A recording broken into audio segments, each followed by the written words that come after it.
بسم الله الرحمن الرحيم. متابعي الاعزاء، ازيكم عاملين ايه؟ يا رب تكونوا بخير جميعا ورمضان كريم على الجميع يا رب. طبعا النهارده فطار رمضان هنعمل فراخ محشيه جميله ولذيذه هتنال اعجابكم ان شاء الله. طبعا انا بجهز الحشوه، عباره عن بصله كبيره او 2 صغيرين، مع طبعا فلفل الوان معايا اخضر واصفر واحمر، مع التوابل بتاعتي حبة جنزبيل صغيرة وحبة قرفة صغيرة، الحاجات يعني على طرف المعلقة مش كتير، بتفرق في الطعم وبتدي طعم لذيذ جدا. شوية زبيب، ملح وفلفل، بهارات فراخ لو مفيش عادي مفيش مشاكل. طبعا شوية رز، وطبعا مش هسويه نضج كده يبقى ناضج سوا ناضج، لا انا يدوب شوية مية صغيرين بعد ما عملت كل الخلطة دي، تقريبا 3/4 كوباية شاي، واسيبهم يستوي نص سوا فقط، مش عايزاه يعجن معايا.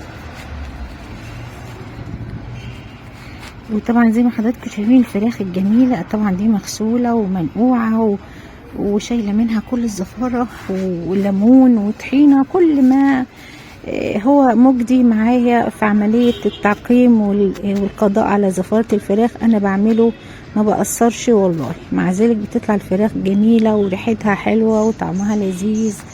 وكمان بنقعها لمدة ساعتين في محلول نقع، عبارة عن ايه؟ عبارة عن معلقة خل، معلقة سكر، معلقة ملح في لتر مية، وبنقع الفراخ في التلاجة ساعتين 3 4، كل ما الوقت زاد كل ما بقيت أطرى وأطعم. وطبعا حشيت الفراخ زي ما حضراتكم شفتوا. طبعا معايا الصينية دي فيها بطاطس، فيها طماطم، بينزل عليها بصراحة الصوص بتاع الفراخ، بتاخد طعم خطير في الاخر البطاطس، ويبقى طعمها لذيذ قوي. وطبعا الفراخ بتستوي معايا كده بعد ما غطيتها بالورق الفويل. لما احس ان هي استوت خلاص، طبعا بديها معلقة صلصة معلقة زيت، وبسيبها 7 دقايق تحت الشواية، بيبقى معايا ما شاء الله اللهم بارك الجمال ده، تحفة جدا جميلة جدا وطعمها لذيذ قوي، وخدت السوا بتاعها، بطاطس جميلة طرية طعمة، وبرضو الفراخ بتستوي وبتبقى طعمها لذيذ جدا، وما شاء الله تبارك الله جميل، ألف هنا وشفا. وطبعا دول شوية محشي كانوا عندي، انا كنت حشيت قبل كده واتبقوا شوية، فانا قلت اسويهم برضو مع الفراخ هيبقوا لايقين معاهم، وبقوا معايا برضو المحشي خطير ولذيذ بالشكل ده.